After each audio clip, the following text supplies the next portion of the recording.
Syedaralun, terpidana kasus korupsi Wisma Atlet Hambalang, Anas Urbaningrum, bebas dari Lapas Sukamiskin Bandung pada hari ini, Selasa 11 April 2023. Berikut informasi selengkapnya untuk Anda.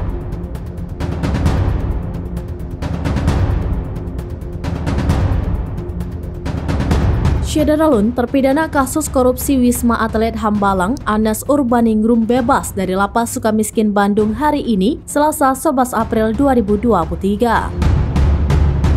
Anas Urbaningrum akan menghirup udara bebas setelah menjalani masa penahanan 8 tahun penjara di Lapas Sukamiskin. Setelah bebas, Anas Urbaningrum berencana datang ke rumah orang tuanya di Desa Ngalik, Kecamatan Serengat, Kabupaten Blitar, Jawa Timur. Nantinya, Anas Urbaningrum akan sungkem dan minta doa kepada ibundanya, Hajah Sriati berusia 78 tahun. Anna Lutfi juga ikut menjemput Anas Urbaningrum di Lapas Sukamiskin.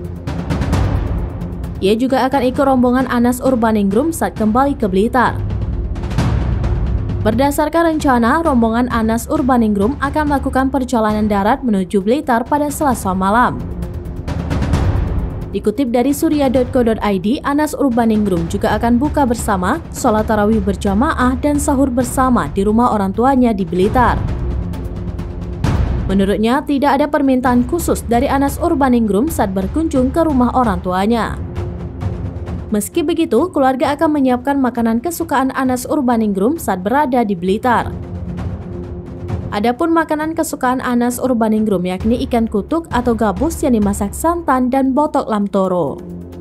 Demikian informasi terkini Syedaralun, saksikan terus beragam informasi menarik lainnya di kanal YouTube dan juga Facebook seraminis.com.